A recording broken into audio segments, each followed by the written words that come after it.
If you're interested in what I look like in real life and want to learn more about me, then follow my Instagram page at Joe the Insomniak. I want to say a massive thank you to my friend Darkness Prevails for featuring on this video.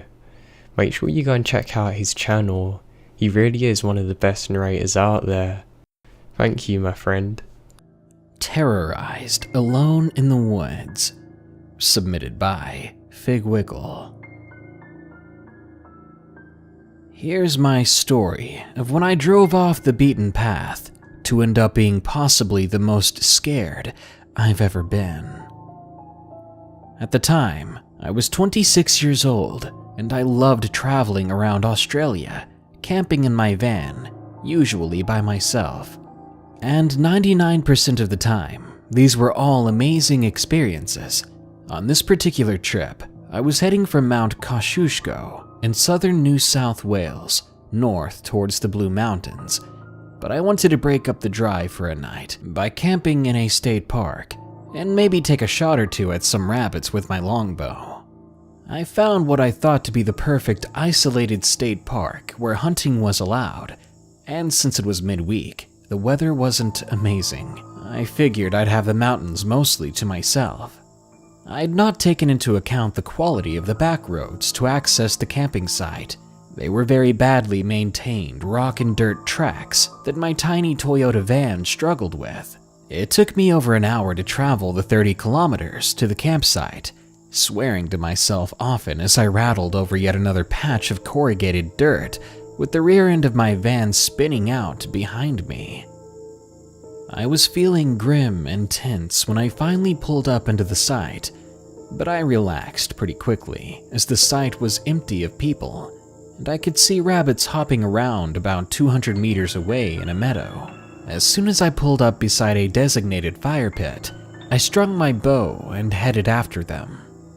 The little guys had obviously already been hunted a few times before though, as they were too skittish to get close enough for a confident shot. After some tries and fails, I let the rabbits go about their rabbit lives and headed back to the van, where I started a fire, poured a glass of whiskey, and lit a cigarette. Enjoying being out here in solitude and knowing that the closest population of people was over an hour's drive away. Now, I loved being by myself in the bush, but I've got this weird intuition thing that lets me know when I've landed in a safe space or not. A couple of times in the past, I've driven into a potential site, and after a while I get this pressure in my chest and stomach, and when that happens, I bail, no questions asked. After sitting around my fire for a while, I did begin to feel this pressure slightly, but after another whiskey, I decided to ignore it this time. It was far too late in the evening to tackle that road, and I was over the legal driving limit by now, after that second whiskey. Truth be told, I was probably over the limit after my first glass, so I just sat there drinking, smoking, and watching the sun go down. The sun disappeared quickly, as I was in the bowl of a small valley with looming mountains all around me, and after watching the first stars appear, I decided to call it a night. I dropped 2 pairs of shoes outside my van door. One was a small pair of sandals, and the other was my massive hiking boots. I always do this when camping alone, because I hope any creepers might think there's a man in the van, a big one, and leave me alone. I fell asleep pretty quickly. But the sound of a gunshot around midnight woke me straight up. It sounded like it was on the other side of the mountain range to my left, so I largely ignored it. Maybe I wasn't as alone as I thought I was, and that there were hunters out there after deer or wild pig. I fell back to sleep pretty quickly, but I didn't sleep as well as I did before. I was awakened again by a much louder gunshot, and it was about an hour later. This one had definitely been fired somewhere inside my little bowl in the bush, and it was a larger caliber rifle. The echo was huge in this confined valley. I was beginning to feel nervous. What if they were taking shots, and my van happened to be in the way if they missed their target? I peeked through my curtains and saw my fire still had a few glowing embers. I hoped that the hunters might see it, and know not to shoot in my direction. That was my biggest concern at the time. I had no idea things were about to get much, much worse. For the next hour or so, I drifted in and out of sleep, snapping awake and aware of even the smallest noise. On one of these bouts of drifting in and out of consciousness, I heard a sound that had me sit straight up in bed. I hit my head on the roof of the van pretty hard by accident, but I did not even notice at that point, as I was concentrating so hard on the noise that had awoke me. Tires rolling and grinding on the rocky dirt track leading to my campsite. Now, I'm sure there could have been a few reasonable explanations for a car taking this isolated dead-end road at 3 in the morning. I even tried to think of a few, but I failed because I was so nervous, and I just sat there in my bed, straining my ears to the utmost, trying to figure out what this car was doing. Suddenly, my van was filled with a shockingly bright light as the mystery car turned into the campsite and stared down my van. I waited for the headlights to swing away, but they didn't. I couldn't see the car. My van has curtains at every window, and like crazy, I was parting them to give whoever was out there a good look into the van and at me. I was already feeling pretty spooked, but my terror rose sky high as I realized the car was now slowly driving towards me. The lights got brighter, the rumble of the diesel engine got louder, and what sounded like the world's heaviest and biggest tires rumbled and popped at the rocks underneath them. By then, I was frozen in place, too terrified to move even a muscle, as the four-wheeled beast kept slowly moving forward until it was nose to nose with my tiny van. The headlights were so blinding, even through my curtains, that I had to turn back to face the other way, with my back towards the front of my van. Then I almost wet myself. Whoever was driving that car started revving the engine over and over, harder and longer each time.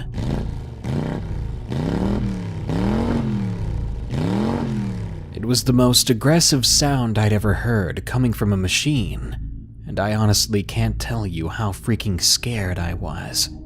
I didn't know it was possible to feel more terror than I was already feeling, but I found out quickly it is always possible to reach higher levels of fear, because that was when the doors opened. They had exited their car, and they were coming closer. I broke the trance of fear long enough to grab my 6-inch hunting knife from the shelf above my head. I gripped it with white knuckles as I listened to a pair of heavy footsteps start to walk slowly towards my van.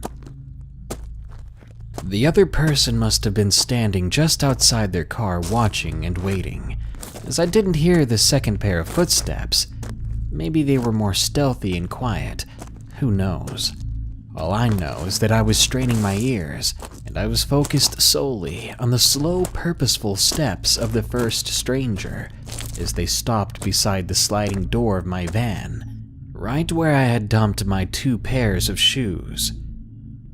My van was locked at every entry point, but 100 what-if scenarios were running at light speed through my head. Maybe I could dive into the driver's seat of the van and belt out of there. Fat chance, with them being parked right in front of me. Even if I did manage to drive around them, I still had 30 kilometers of rough bush road to navigate. Bush tracks that their far superior car could manage with ease. I'd be run down before I'd even gone 100 meters. I could string my bow and jump out to confront them, but then I'd never been that keen on suicide. So I thought I'd give that one a miss. I didn't even have a map of the area, so running like a scared rabbit into the bush wasn't even an option. Oh, the irony. So what I did was wait, frozen in my sitting position, still white-knuckling my knife, while Person 1 finally moved away from the side door of my van back to the car. Their engine revved again and again, as if trying to scare me out, and I still sat there. I sat still for what felt like hours, but was most likely just a few minutes, as I vaguely heard voices under the rumble of the engine. I couldn't make out a word, but the voices sounded masculine, and eventually, they just got in their car and slowly rolled away. I know how anticlimactic that sounds, but honestly, I don't really care a whole bunch. At the time, I was filled with so much relief, I was almost high off of it. And at the same time, I was so exhausted from the adrenaline, I felt I could sleep a week straight. I didn't sleep, though. Thoughts of them just hiding around the corner of the road waiting for me to make a break for it were running through my head, as irrational as that may have sounded. I think the most confusing thing was having absolutely no idea what they wanted. They could have just been hunters, I heard, who maybe saw my fire and thought they'd come down to say hi, do a bit of lighthearted terrorizing. Or they could have had much darker things on their mind. Maybe they were locals who wanted to play a prank to relieve their small-town boredom. Anyone wants to shed some light on it, go for it. After 20 minutes of silence, I finally managed to pry my fingers off the handle of my knife, one by one, using my left hand to do it. I put my knife beside me on the bed and sat staring glassy-eyed at the curtain on my rear window, with my knees pulled to my chest until faint light filtered through the material, turning my interior from black to smoky morning gray. I peeked out at the pre-dawn day and saw no car, no other people, just more rabbits who I now could not find the heart or motivation to hunt. I opened the sliding door and struggled outside, feeling like I was in a dream.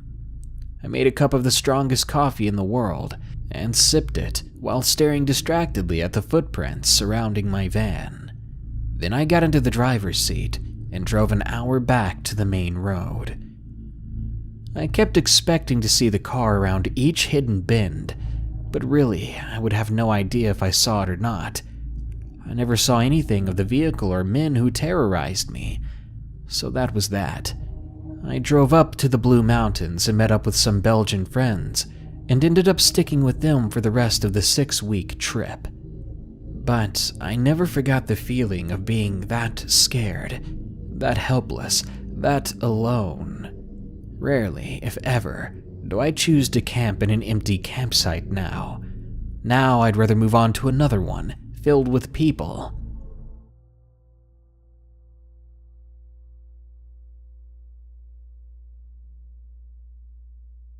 This story happened to me over 20 years ago, back in the summer of 1992. It was the summer between my first and second year of college. I was working that summer on the south rim of the Grand Canyon. My father worked for the Park Service at the time and could pull a string or two and get my siblings and I jobs working in restaurants at the national parks around the country. That summer, I went to work for the Bright Angel Lodge on the southern rim of the Grand Canyon. First, some backstory as to what was going on in AZ at the time. From 1990 to 1991, a man named Danny Ray Horning went on a bank robbing spree across the western US that ended up with him getting arrested in AZ 1991. He was basically given a life sentence, being put in prison near Phoenix, AZ. He was also wanted in California for murder, but since he had basically got a life sentence in Arizona, they decided not to extradite him there. In 1992, Horning put on a doctor's coat that he found at the prison and basically walked out of there. He then proceeded to disappear, with the authorities having no idea where he went. The first reported sighting of him was he kidnapped a couple in Flagstaff, Arizona, as they drove to the Grand Canyon. After arriving in the canyon, Danny Ray tried to kidnap a family, and that went wrong. He ended up getting into a high-speed chase and shootout with the Park Service police, before ditching the car, fleeing for the woods. Danny had been in the military and received survival training, so he knew how to survive off of the land. At any rate, he eluded the police for the next month. He was hiding out in the surrounding forest. Some 400 state and federal agents descended on the area to get him. This made life interesting while living in the park. Helicopters were always flying over, looking for him, and agents would patrol the area with assault rifles and dogs. If you wanted to leave the park, you usually had to pass 3 police checkpoints. At one point, he was spotted in my area, near an employee dorm, so they brought police with canines to search the area. The restaurant I worked at had a massive kitchen and a long hallway, one end leading out to the back.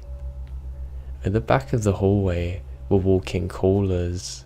With my hours, I would get off work at about 2:30 AM, and at this time, there's only 2 other dishwashers and myself, as well as another man who would come in to start prepping for breakfast. The kitchen was massive.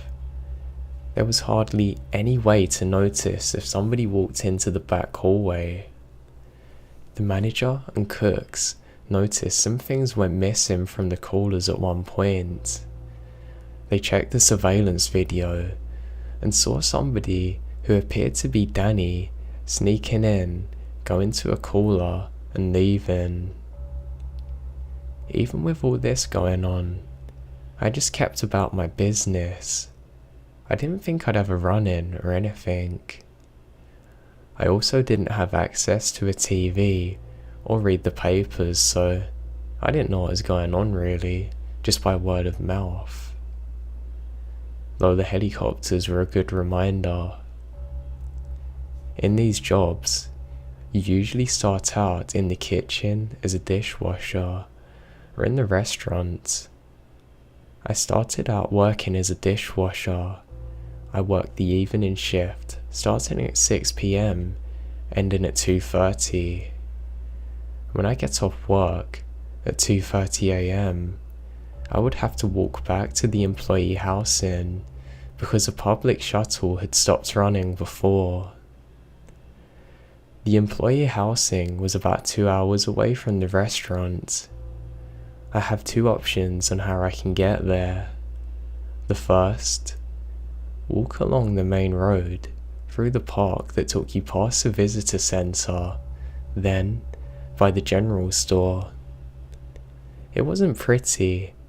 It's a dirt path basically alongside the road, but it's a bit safer and it's patrolled by the rangers. The second option that I have is to walk along the Grand Canyon Rim Trail for about a mile before connecting up with another trail that would take you through the woods, dumping you out at the visitor centre along the main road.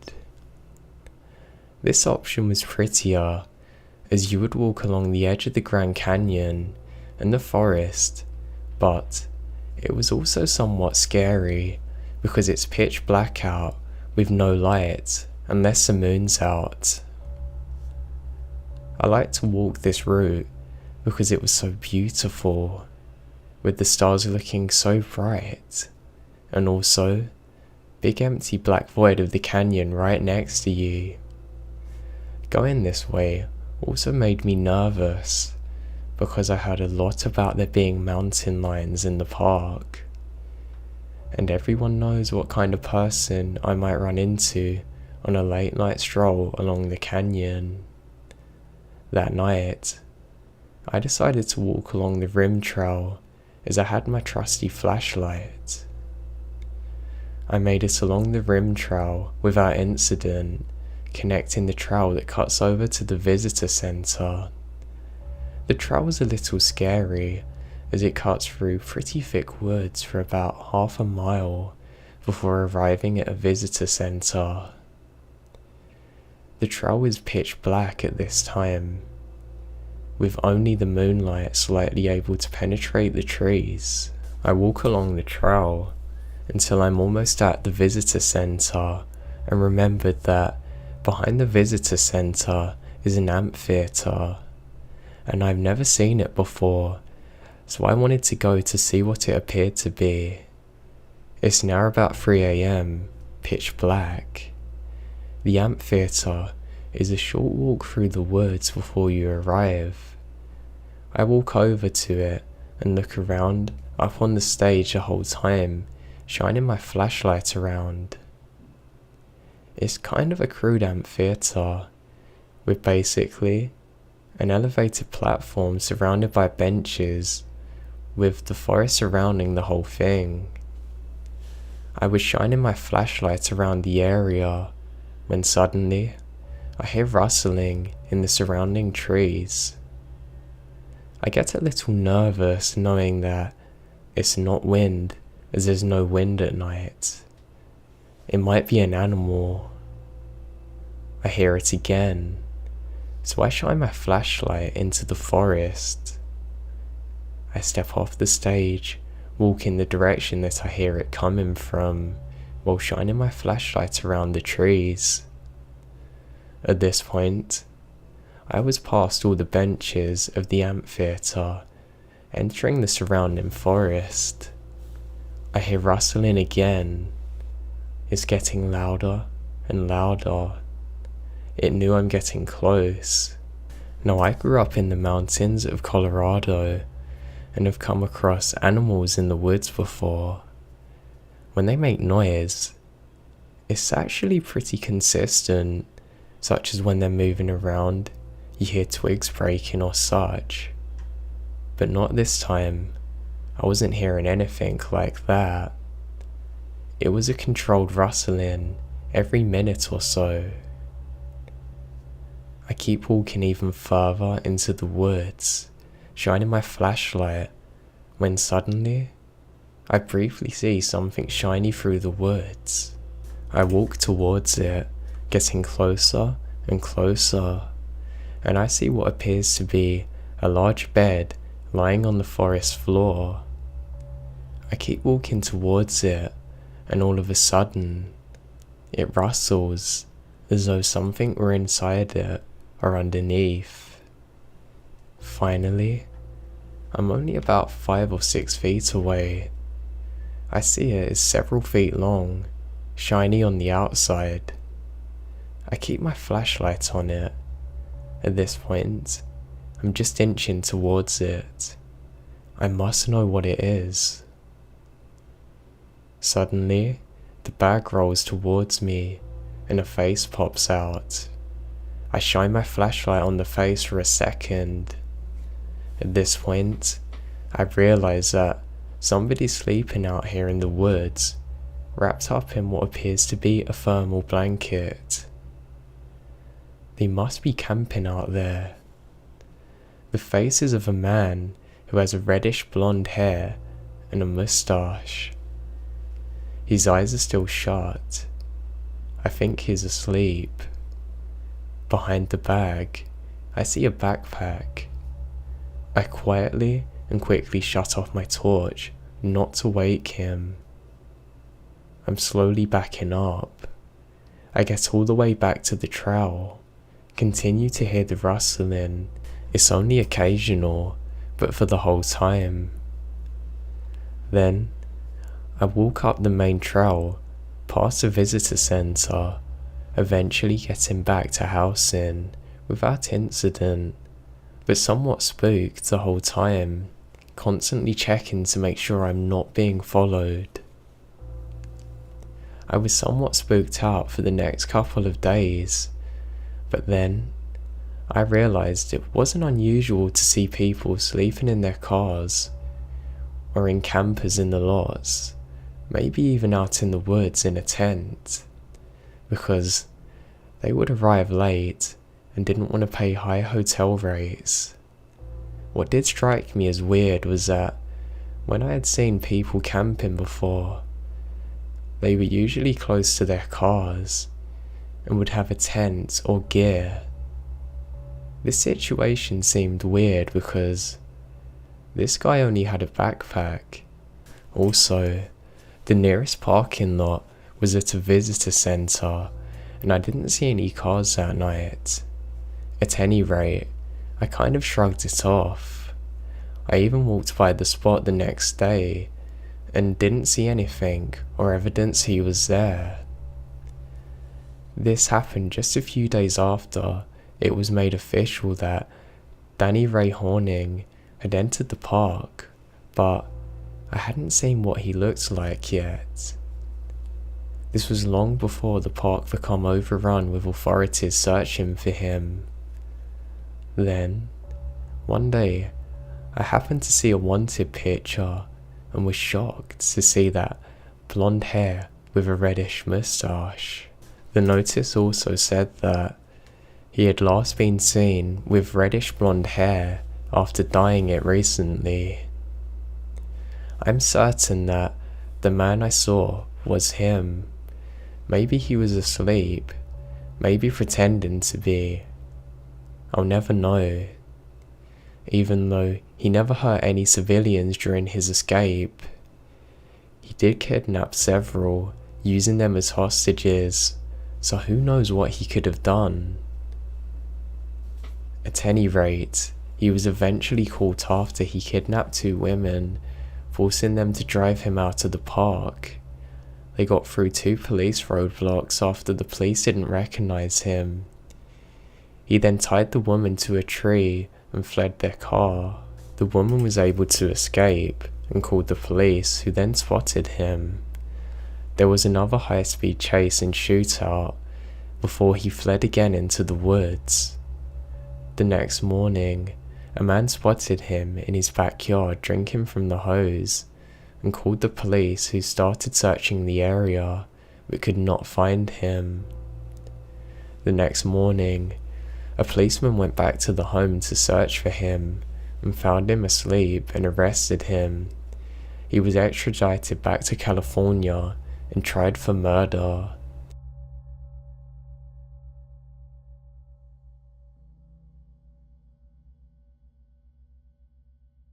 I've heard of the dogmen, even before this experience, and even if I did have a camera at the time that this took place, I'm not sure if I would have had the courage to use it. It was during a camping trip at a place here in New Mexico called Oasis State Park. Back then, my church had many children running around, and I made good friends with one of them. I was close enough with him to be invited on a camping trip with his family. It was 4 of us, his father, his little sister, him, and me. Of course, I brought everything from a Bible, I don't exactly know why, spare clothes, a small pocket knife, a lantern, my sleeping bag, and my own tent, along with the basic essentials like socks, toothbrush, and toothpaste. Everything I thought I'd need for a good 3-day camping trip. It probably doesn't bear much importance, but out of the kids, I was the oldest at the age of 12. Ryan was a few weeks younger than me, and his sister was around 8. I'm 19 now, so this was several years ago. The first day we set up our tents and proceeded to have a fantastic time. Me and Ryan finished setting up our stuff and walked down to a pond not too far from the tents. The trail to it was literally next to the campsite. I find it important now to mention that yes, there were trees, but not in the same way as a forest. These were small, feeble trees, clearly recently planted, and obviously barely surviving. I only remember them faintly, as I really didn't focus on the shrubbery, short of collecting sticks and watching out for cacti. whenever me and Ryan explored the trail. Anyway, like I was saying, me and Ryan were having a blast, even if we had to drag his sister around because she was bored and couldn't explore alone. We saw a scary yet gorgeous-looking snake that was shiny and black. It was down at the pond getting a drink. Once it was done, it shot off into the brush. Other than that, only 2 other features of this park were important. The bathroom was up a slight incline along the trail, being maybe 2 or 3 campsites away from ours. That and a bunch of sand dunes built around rocky pillars, natural pillars like thin mesas, set ahead of our campsite maybe 3 campsites away. Beyond those pillars was a fenced-off, very flat and very dry area, if I remember correctly.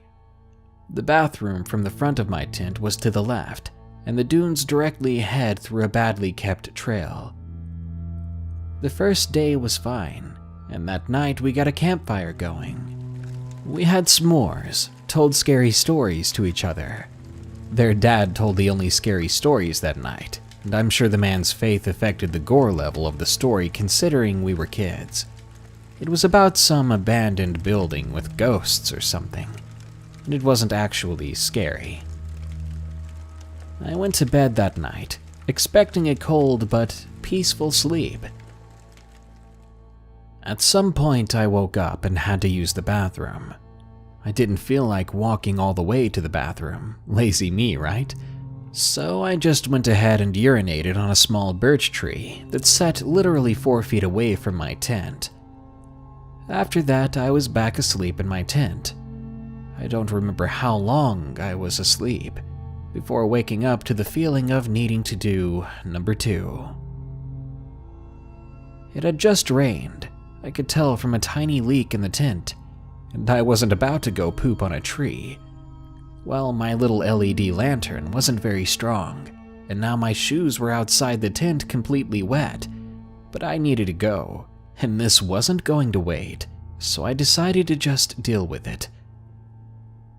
Like literally every tent I've ever owned, and probably every tent out there, mine had 2 doors, not a front and back door, but a zipped shut door with a zipped shut screen door outside that. That way you could see outside your tent without leaving or having a few mosquitoes move in for the night. So of course, having heard coyote howls, I wanted to check the outside of my tent before stepping out completely. And also, being a kid, I didn't realize how easily a wild hungry coyote could rip through my flimsy nylon screen. Yet it still felt safe. So I unzipped the tent door and turned on my LED lantern. For a few seconds, everything seemed clear, and the rain had already stopped. Welcome to New Mexico weather.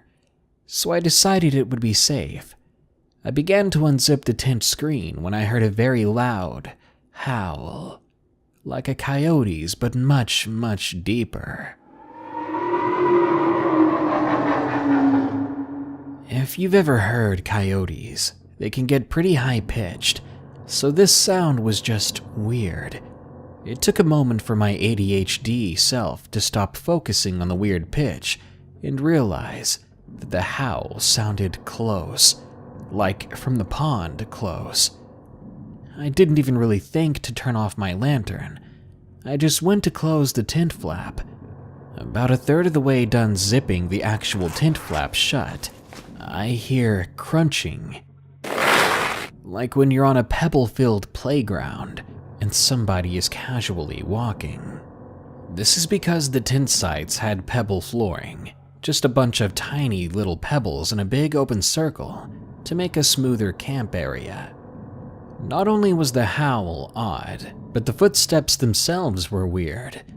A fair bit of time between each footstep, and it sounded like they were being dragged with each step, like claws. Well, ADHD, me, froze in my task, and thousands of ideas distracted me from closing the tent. Sure enough, I took just long enough for the creature in our sight to find the front of my tent. I instantly froze. For the first time in my life, my mind was truly, honestly blank. Sure, I don't think things through, but I never sit and think about nothing. This thing was huge from what my crappy lantern showed. It was big, and a mix of colors on its back, all ranging in random patterns of brown and black fur. It was rather bulky on top, but not like a bodybuilder. More like natural solid muscle that might have been made from lots of running. Furthermore, it was thin in the middle and had stocky legs and arms. The legs by the hips stockier than any other part of its limbs. Aside from that, I'd note that its fur was brighter than most dogman depictions I've seen, like on the muzzle, which was whitish along the bottom. Now, I've done some research on dogmen since then, and like most depictions and descriptions of it, it had smaller ears and glowing eyes, most likely reflecting my lantern. If you want an idea to base its ears off of, they sat directly on top of it like a cat trying to hear something. At some point, it leaned down, and it sniffed the tree before turning to me and looking me in the eye for a moment.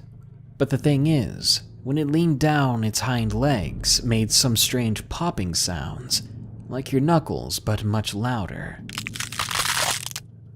I looked into those eyes, though, and I swear I've never been more afraid in my life.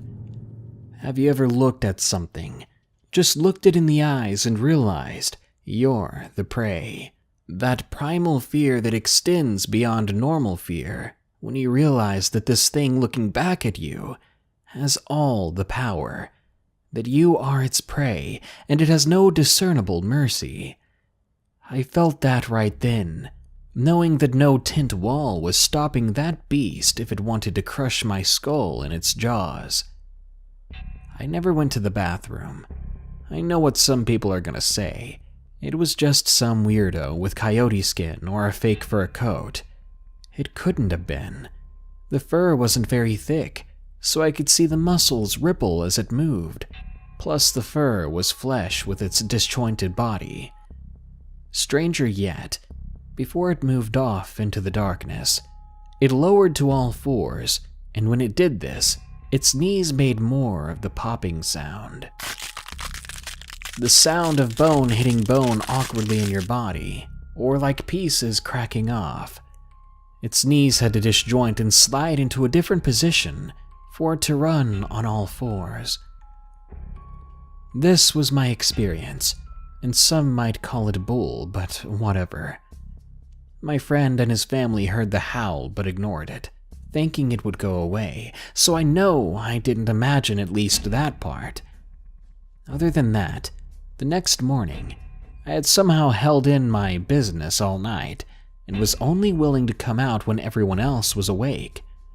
There were indeed tracks on the sand dunes that a ranger said were coyote tracks, but other than that, no sign remained, aside from the loud howl that scared any campers that were still awake. If you ask me why it didn't kill me, I'll say I'm not sure. Maybe it was the Bible, maybe it didn't care for the taste of children. Maybe it knew the whole campsite would wake up if it tried something. So for all we knew, it let me live by circumstance alone. Either way, that's all I got. Since then, I've been fascinated by the dogmen. I'm giving out this story so that others can learn from my experience. I want to know more about them, and if I can help others learn by sharing this experience, then that would be great. Just don't get too close if you encounter one, because from the looks of it, they could tear you apart with ease.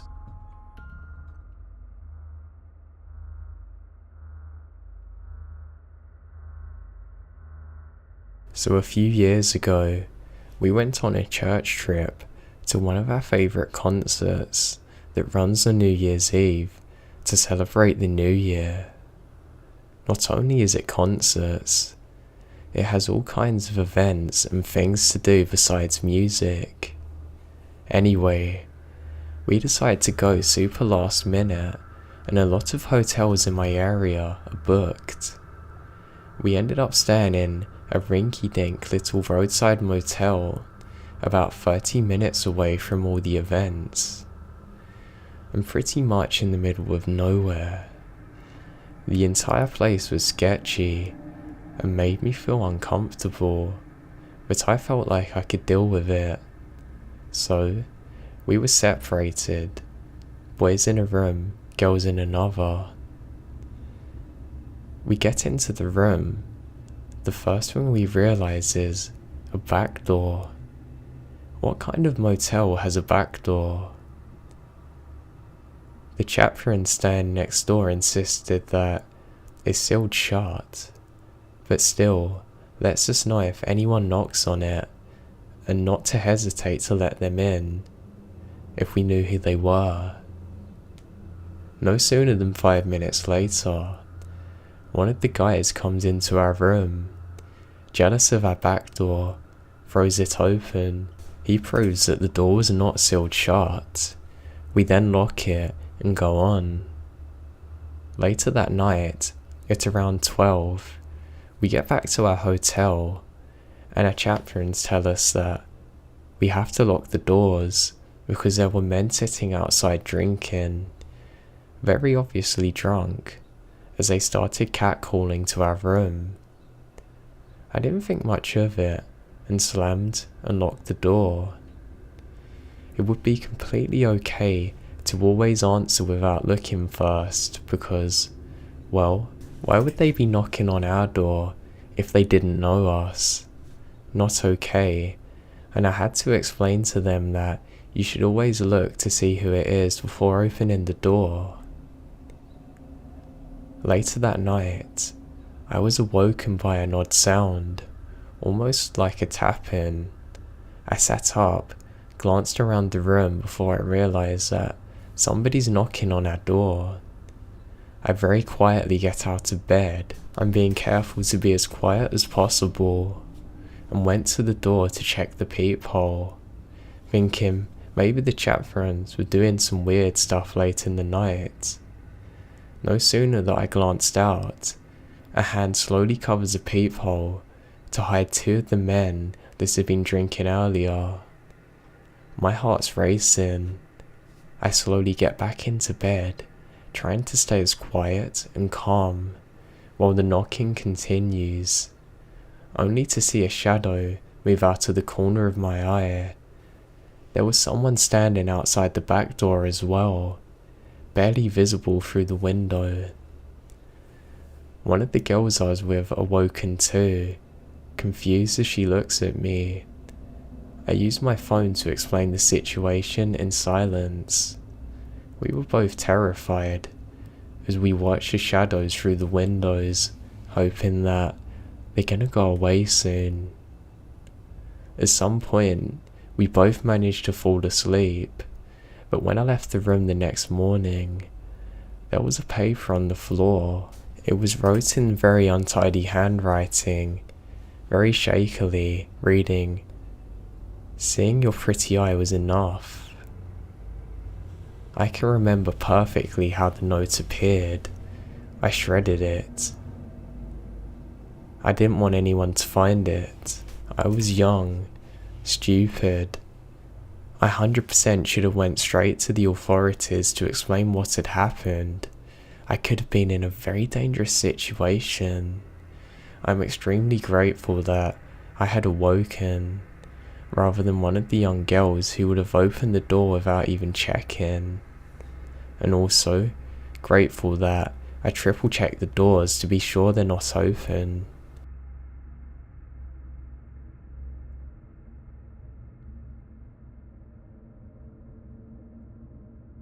Dead Youth's Bridge, submitted by Lauren E.T. This paranormal experience happened back in the summer of 2013 at Gifford Pinchot State Park in central Pennsylvania when I was around 10 years old, so it was about 4 years ago. The park's geography had a giant lake in the middle, surrounded by heavy woods that went into nearby properties and farms. It was a smaller park in size, with one small bridge for cars that went over the water in a little bay on Route 177. Next to it was one of the canoe launches, where families would launch their boats into the lake.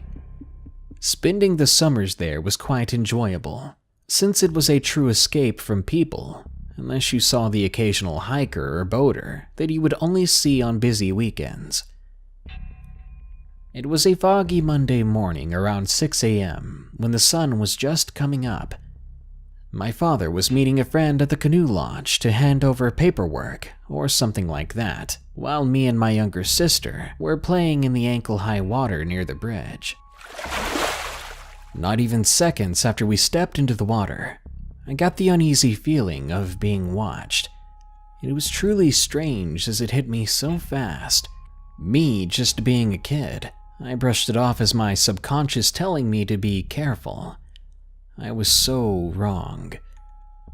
After a few minutes of playing with my sister, a strange fog rolled in like a thick mist as I lost sight of her. Fear set in as I began screaming for my father, while I searched for my sister. Then everything went quiet. My screaming seemed to be absorbed by the strange fog, as nothing could be heard. I was standing there, aimlessly lost for what seemed like an eternity, until the weird fog rolled away, and I heard the soft giggle from my sister who was standing just a few feet away from me. I began nearly sobbing as I threw my arms around her as she shoved me off into the water. She asked what was wrong with me as I sat cluelessly in the water. I began speaking, well, almost screaming. "I thought you were lost in the fog." She stood there dumbfounded and asked, "What fog?" I thought I was seeing things. "I was here the whole time, waving to the boy before you." I cut her off. "What boy?" "The young boy under the bridge," she trailed off. I remember a look of horror that was spread across her face. She stood there in a daze for a few seconds before saying, "Isn't the water over there too deep, though?" Every person who lived in the area knew this lake was almost bottomless. In fact, the canoe launch was only but a shallow bit of land, and a few feet out from it, you would hit smack into a drop-off. It was basically a death trap, as so many people lost their lives over the years as their bodies were found in the water later, while some of their bodies sank to the bottom, I'm sure. I was almost certain she was just seeing things, until I saw something standing just 10 yards away. It looked like a little boy, until I stepped closer. Many red flags went off. I mean, where were his parents? And how was he standing in that water? It was far too deep for any of us. This boy, oddly enough, was naked, and it appeared that his skin was loosely hanging from his abnormally pale body. The eyes, though, I remember seeing no eyes, more like 2 empty black holes instead. The whole face on the boy looked defected, as you could say. It didn't look like a person at all, more like a creature or horrifying spirit. Turning back to my sister, I pointed toward the boy and asked, "Is he the one?" She answered, "Yeah."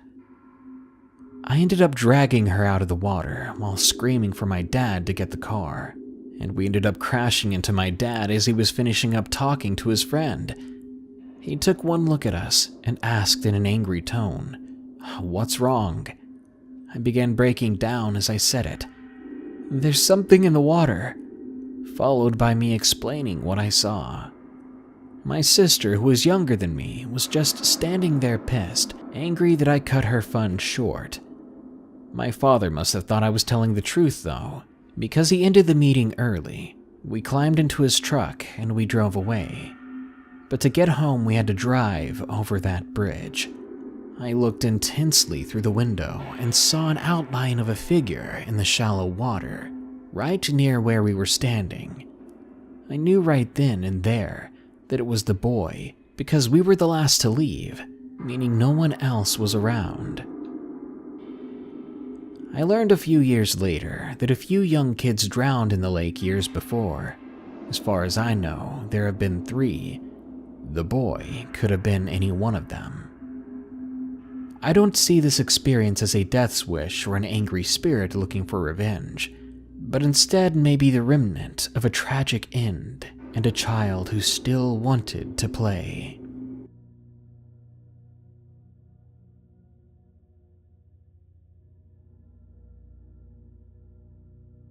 At the end of May 1999, I was heading into my freshman year of high school. That summer, me and a group of 6 girls from my church went on a mission trip up the coast from Riverside, CA, to Mount St. Helens, Washington. 3 of the girls' mother acted as our drivers. We basically all piled into an old Chevy van and a station wagon. We were all heading up CPH and had the trip of a lifetime. I got baptized at a historical missions in San Luis Obispo. We spent 3 days in San Francisco, saw the capital, Portland, Oregon, Yosemite. Basically, we got to see every worthy landmark and stayed in every noteworthy town from SoCal to the Canadian border. When we stayed in the Yosemite National Park, we spent 3 nights at the Cedar Lodge. While in Yosemite and sightseeing, the old Chevy van died while we're in the middle of nowhere. Luckily, even though we're unable to get a cell signal, within an hour, somebody stopped and helped us. This was so long ago that I don't remember all the details, but basically, the owner of the van told us later that the mechanic told her that somebody tampered with the engine. She was very upset and said it was something that was done intentionally. The van had been abandoned. We had to use a rental for the rest of the way. I don't know if it's a coincidence, but turns out that Carrie Anthony Steyer, aka the Yosemite Killer, was a maintenance man from Cedar Lodge during this time. He had murdered and decapitated a park ranger by the time we were guests at the lodge. The very next month, he gained access to a room where a woman and her young daughter and her daughter's young friend were staying under the guise of checking the room for something. He basically knocked on the door in the middle of the night, and because he worked for the lodge, they opened it. He then abducted, murdered, and decapitated them. I can't say that I remembered seeing him, but we probably did, because we were there for 3 nights. It's just one of them things you look back on and think he could have easily knocked on one of our doors, as it was just a few weeks before, and if he wanted to abduct and kill us, he could have. I felt incredibly lucky that I dodged a bullet. If the time frame wasn't so close, it wouldn't scare me as much, but it continues to haunt me 16 years later.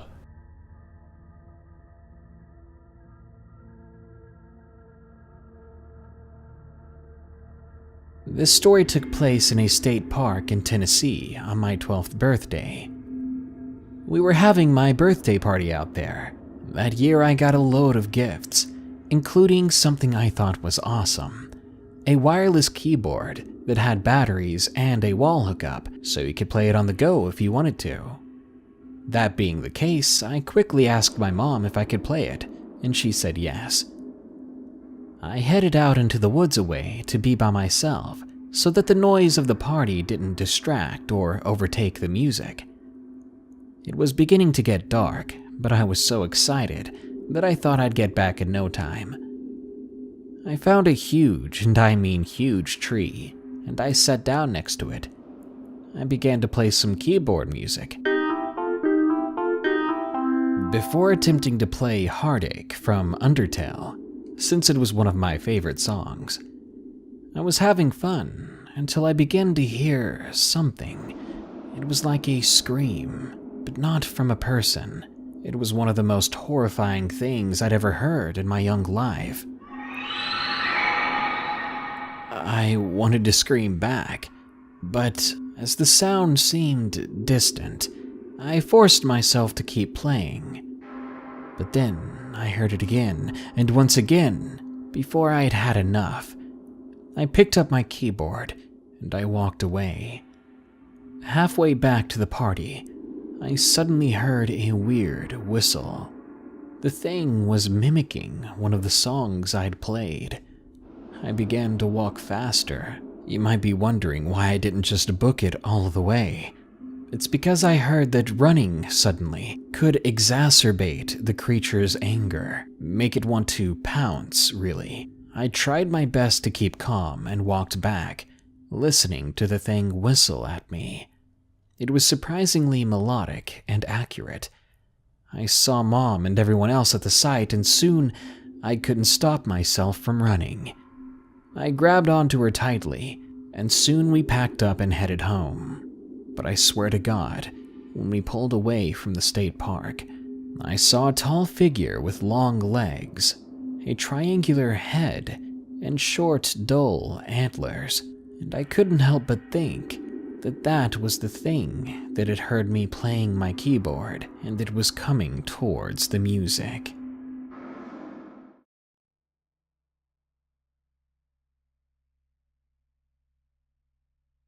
This happened towards the end of 2003, when I was working as a teenager in a crappy fast food job in the next town over. We closed at 1 AM, so by the time we'd packed everything away and cleared up, it was usually well past 2 AM. By that time, I was eager to get home. Ordinarily, it took a good 20 minutes to get to and from work. It wasn't actually that far, but all the streetlights on both major streets I could take home were timed so you'd hit every red light on the way. However, there's a shortcut, a little road that ran right next to the railroad tracks. The major cross streets had overpasses because of the tracks. The smaller ones just dead-ended without actually intersecting. The end result being, there was a stretch of road that started a couple of blocks away from my home, ending a mile from work, with only one stop in the middle. Now, being young and stupid, I was able to cut the commute massively. Now, I didn't actually like taking this road. It was in a terrible state of disrepair. The posted speed limits varied from 25 miles per hour up to 50. The fastest sections always corresponded to the worst potholes. There was a fence that ran right next to the road to keep cars from driving into big concrete drainage ditches that also ran along the tracks. The fence was, to me, claustrophobically close to the lanes in some parts, as well as full of mangled gaps where people had indeed driven through the fence to the ditch. The surroundings were unsettling as well, so I turned onto the road just before the rusted old orange processing plant, then drive past miles of rundown old homes that had the poor luck of being built next to the train tracks. So one night, it's after 2 AM, I'm driving home along this creepy road trying to get home. Just as I'm pulling up to the only stop sign along the way, in my rearview mirror, there's a car behind me with very wide, rectangular headlights. It's going way too quick considering that there's a stop coming. I look both ways. It's pitch black. Definitely no other cars coming. And I gun it. Immediately after, I felt silly. Did I really think the car was just going to rear-end me in the middle of nowhere? But then again, those headlights came up in my rearview mirror and were getting closer. I wasn't certain it was anything other than my imagination, but I was scared. So I kept as much distance ahead as I could. And when my turn came up, took it fast as I deemed safe. Glancing back, the headlights followed me through the turn. I could tell it could still be a coincidence, but realistically, it wasn't. Now at this point, I'm definitely going quicker than I ordinarily would, but not reckless. Well, not yet at least. There's one stop sign ahead, the last one before home, and it's turning yellow as I approach. And I have the universal thought, so do I try and make it, or stop? Current me would assume I was being paranoid, stop. But 18-year-old didn't want to take any chance. Stopping in a deserted intersection in the middle of the night was a no-go. I made the yellow, barely. It changed to red while I was at the intersection. I look back, and the headlights are still 30 yards behind me. I breathe a sigh of relief. That relief was short-lived, because those headlights blew right through the red light behind me.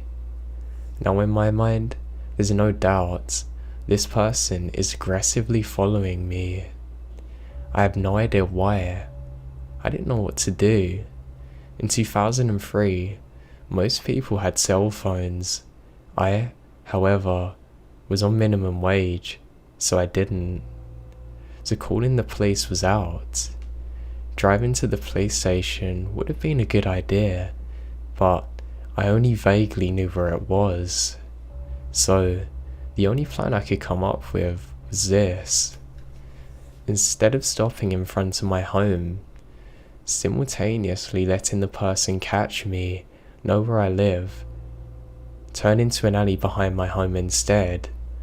If they follow me there too, well, I didn't really think that far ahead. All I knew is that I'm in the middle of nowhere, surrounded by forests, and I need to get somewhere safe. So I whipped into the alley, slowed down, keeping my eyes peeled for those wide, rectangular headlights to round the corner. I realized that this wasn't the best idea when I got stopped behind a truck in the one-lane alley. The truck driver was closing and locking their back gate. I was in a panic, thinking of what to do when those headlights boxed me in. Do I shout to the driver to call the police? After fiddling with the lock on his gate for what seemed like an hour, but was probably less than a minute, my neighbour got back in his truck and moved down the alley more. I follow, relieved. Maybe I was wrong. Maybe they decided it wasn't worth it. The truck casually stops at the end of the alley and stayed there. As I was wondering what the hell was going on, the truck honked. In response, a car I previously hadn't seen backed up to let him out. It was a wide, rectangular headlights again. They had gone to the far end of the alley to cut me off. I freak out. The blocking car backed up into the street to my left. The truck was going straight. I was able to dart off to the right. I don't know if they tried to follow me beyond that. I didn't look back until I managed to get through the residential area, to the point that I even got lost. I then pulled up into a stranger's home, turned off my car and waited. It was about half an hour before I felt safe enough to finally go home. I never found out why they chased me, never even knew what model the car was. I was just glad to make it back home in one piece.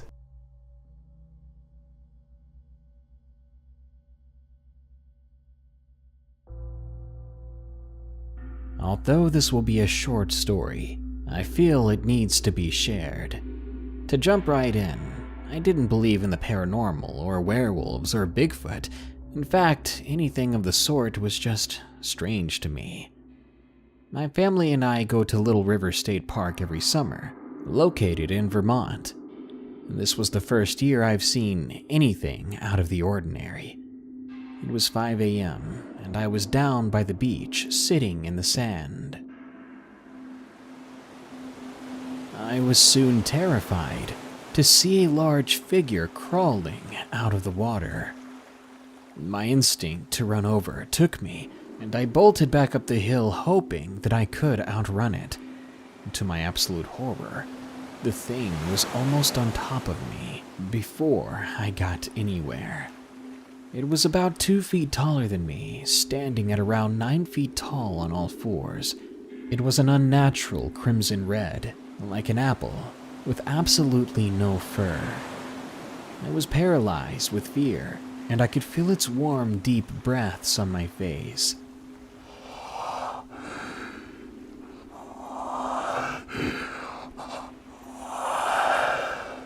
Then, with miraculous timing, I saw a park ranger running towards me, and that's when whatever the thing was began to dart back down the hill, heading for the ocean. For the rest of the vacation, nothing strange happened, but I was left more than a little perturbed by the experience. I think I was in a state of shock for a while, and it took me years to get over what happened. But on the last day of that vacation, before we left, I glanced down the cliff near our campsite and was horrified to see the same creature standing on its hind legs, staring up at me. Take this as a warning to all you campers around the world. Never go alone at night, even if you think you're close to your campsite.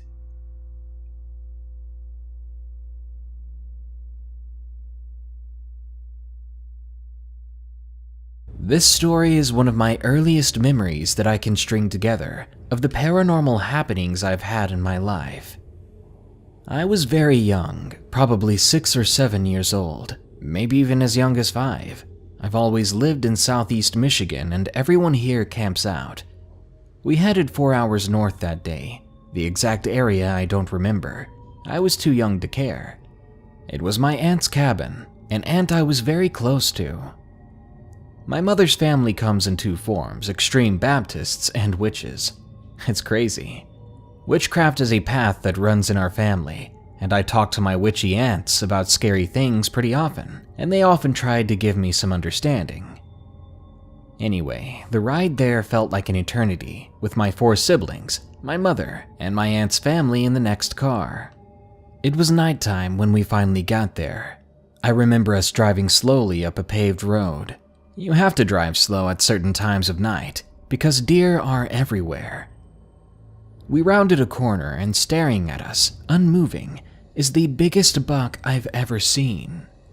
My brothers are marveling at it, saying how tasty an 8-point buck would be, but I'm just staring. It didn't look right. I felt like crying when I looked at it. I've seen plenty of deer in my life. I felt disturbed by this one. Its eyes weren't right, and its mouth was hanging slightly open. It was odd behavior. Slowly, we drove around it, but I still couldn't stop looking. The gaze of the animal followed my eyes as we passed by, and I kept staring, afraid and accusingly, like I felt its existence was a lie. What really shook me was the fact that it looked like it was smiling. The corners of its mouth curled upwards unnaturally. I'd never seen a deer do that. I felt horrified, yet validated. As we passed by it, I could hear myself inside screaming, "Get back, stay away from us." But it was just a deer, I reminded myself. I shouldn't have felt so afraid. Altogether, the encounter only lasted about 2 minutes, but we all know how time has the tendency to slow itself and prolong your fear as long as possible. I wish that was the end of it, but the nightmare had only just started. When we arrived, we all slept in the living room, exhausted in our sleeping bags. The cabin was freaking awesome though. 2 stories, small, but the layout was super neat. I remember waking up in the middle of the night to go to the bathroom. I sat up amongst the other sleeping people, and in the darkness, I saw something even darker. A black mass towering outside the large windows of the cabin. It was looking down at me. watching my entire family sleeping in the living room. It was very human in shape, but I remember being confused by how long its forearms were. It was so dark from it being cloudy out, I couldn't make out much else, but it definitely was there. I was already on edge from seeing that strange buck. It wasn't until decades later that I would begin putting together the buck and this humanoid figure. But in this situation, I felt less afraid, because to me, a strange creature on the road is far scarier than a weird person standing outside. That is, until I reminded myself that only a single pane of glass was separating us. If they took one good throw of their body, it could break in and get us. As I stared back at the figure, I could feel angry and afraid, and I felt like we were all in danger. Before I even thought it through, words came out of my mouth as whispered warnings. Get back, stay away from us. Then, when the figure didn't move, like the kid I was, I ran to the bathroom and locked myself inside. In there, I looked for a weapon, but not a real weapon, I told myself, because I could still get in trouble. Funny how a kid's mind works, even in the most horrifying situations. I ended up finding a nail file and eventually left the bathroom, creeping along the floor and pressing against the furniture. When I jumped out, ready to fight the thing if I had to, he was gone. The figure was nowhere to be found, though I still felt something, as if the shadowy man was still there, somewhere, watching. Eventually, I laid back down, never taking my eyes off the window. I was exhausted, yet afraid, but soon sleep won out. When I woke up in the morning, everyone was already awake. My older cousin gave me a bowl of cinnamon cereal. Frantically, I told him, I saw this shadowy man outside the window last night. He hesitated, probably uncomfortable, before he smiled and said, Did you flip him off? I laughed and said no. He looked at me and smiled even more, telling me quietly, Remember what Mom says? Don't tell people stuff like that. It scares them. And don't tell Kate. My sister Kate was 2 years older, though far more easily frightened. By the way, I'm the youngest in my large family. Well, the day goes by and we're playing, screaming, and running around in the woods near the cabin. 2 neighbor kids in the cabin down the road even join in. The cabins are very spaced apart. Our cabin had a shed 30 feet from it. The area was fairly open, and the adults were building a fire, as the younger ones were acting like kids, and had a contest to see who could find the best stick and had sword fights. We ran back and forth across the dirt road, playing in puddles and just acting our age. I remember seeing my aunt near the fire pit behind the cabin.